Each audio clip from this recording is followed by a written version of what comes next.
Hello YouTube and welcome to Turmoil in the Toybox. I'm your host Aaron Hauser, and today we'll be reviewing the SOTA Toys lineup of figures for the film The Chronicles of Riddick. Starting from the left to the right, we've got the Lensing Necro, we've got Kira, of course Richard B. Riddick himself, the Lord Marshal, and Vaco.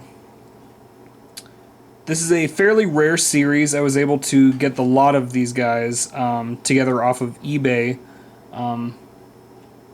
for a decent price. Riddick himself goes for around 120 to 200 I've seen. I believe that's the rarest of the series. The rest of them you can find for around 20 to 30 bucks, depending on where you look. But I am a huge fan of SOTA Toys, especially their Now Playing lineup. And when I found out that they had an entire series for The Chronicles of Riddick, which is one of my favorite sci-fi films, I definitely jumped at the chance at trying to attain those. So we'll go through each of these guys. Right off the bat, I can tell you that the joint articulation on these is fairly loose. The fact that all 5 of these guys are standing right now and have not fallen over is just pure voodoo. So, yeah. That said, we'll start off with the Lensing Necro. This was kind of just a random character in the film that they walked around, and I believe this character with the apparatus it had on was able to see through walls and sense out like life forms in the area and stuff like that. It's a pretty cool figure though. It's got a very tight ball joint on the head, ball joint on the shoulders, flexibility at the wrist, which feels like this is about to break off. It's really flimsy on this guy. Rotation at the wrists. He's also got, well, it looks like he's got rotation at the waist, but I don't think so. Has a lot of flexibility in the legs, in and out, forward, backward, flexibility at the knee, and then left and right and up and down sort of motion for the ankles. The best kind of pose to have this guy is kind of like he was in the film, this sort of kind of squatting stance. It also kind of helps keep his center of gravity a bit better when he's on display, just so he doesn't topple over on you. But yeah, this figure's not too bad. I've seen this guy go for around 20 bucks on Amazon.com. You can't really see the face on here, but you can kind of see this bruised up face underneath the visor, which is pretty cool. I don't think the visor actually comes off on this guy. No, I'm not going to chance it. But yeah, it definitely looks cool. Next we'll do Kira. This is a very well done figure as well. Ball joint at the base of the head there. Flexibility in the shoulders. Flexibility at the mid upper arm there as well. At the elbows. And then she also comes with, accessory wise, just 2 kind of 9mm sort of deals here. Flexibility in and out on the hips there, and then there's supposed to be rotation mid-thigh, but it's really tight on these joints, so I'm not going to chance it. There's also flexibility at the kneecaps and at the ankles. Same with the majority of these figures. So yeah, I'll give you kind of a spin around here.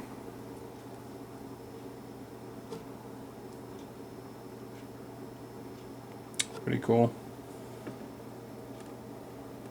Ooh, so we can get her to stand up. There we go. We'll save the best for last and jump over to the Lord Marshal. This one I've seen at a variety of places. Nobody really wants this figure, so it's pretty damn cheap these days. As far as accessories, this guy comes with his helmet, which now that I've got it on, it's kind of, it's pretty tight on there. Comes with 2 different axes. This one I thought was the coolest with him, so I left that one on for display. Same articulation. This has these hard portions that sort of flex up and down for the shoulder pads. I do like the detail work on the helmet. That looks very cool. And on the shoulder pads with the sort of faces coming out there. But yeah, a lot of really neat detail on the armor, which I liked. Alright. Next we've got Vaco. He comes with 2 different axes as well, I believe, as well as this this sort of handgun, which I thought looked cooler with him, so I kept that. This actually, if I can get that to focus, there we go. The face design doesn't look that bad. It actually looks fairly close to, I want to say it was Carl Urban was the actor that portrayed him. But it looks pretty damn close. He's also going to be the new Judge Dredd coming up here pretty soon. I'm not sure if they're going to release a trailer for that. I thought it was supposed to come out this summer, but sorry, random fucking tangent. But yeah, same articulation.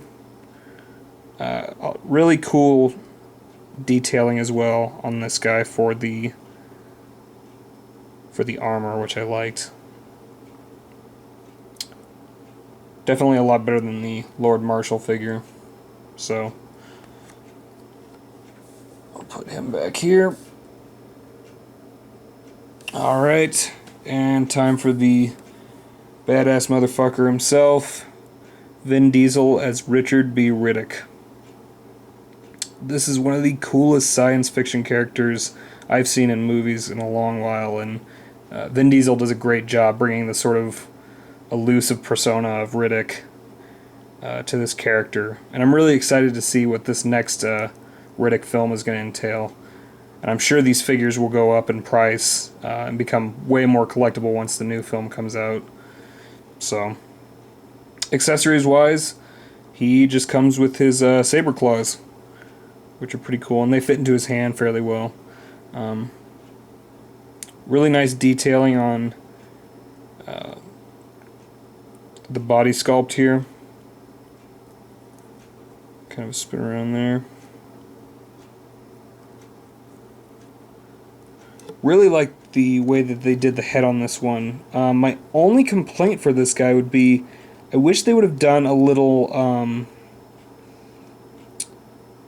gray for the hair on the top of this one. Let me give you kind of a comparison here to show you what I'm talking about. This is the Riddick that comes with the deluxe 2-pack with the Hellhound and Riddick in the Necro armor. And I like the way they did the head sculpt on this one better. I think this one is, I mean, the other one's pretty damn good, but this one looks, I think, spot on like Vin Diesel. And I liked how they did kind of the faded hair look there. And then on this one, I don't know, it looks good, but I don't know, to me, it just looks way too fucking close to kind of Mr. Clean. So, but it still looks pretty good. So, move those out of the way there. But yeah, like I said, this is a really cool series, and 4 out of 5 of these you can get for a pretty decent price through Amazon. Riddick is the only one, notably, that is a little harder to find. And if you do find them, I can promise you, unless you win a really unwatched bid on eBay, it's probably going to run you around $100 or more. But definitely worth it if you're a Vin Diesel fan, if you're a fan of the Chronicles of Riddick or Pitch Black, which was the first film. Which, I don't know, I always thought Pitch Black was better than the Chronicles of Riddick. It wasn't as over the top, but Chronicles of Riddick I thought was a pretty decent action sci-fi flick. So But yeah, that about wraps it up for these guys. If you have any questions about these figures, just let me know. Leave them in the comments below. And check out some of my other reviews. I also would like to note I did a review earlier on the Chronicles of Riddick deluxe pack with the Necro Armor Riddick and the Hellhound. So if you're interested in that, which is part of this series technically, I do have a review on that up as well. So that about wraps it up. As always, thanks for watching.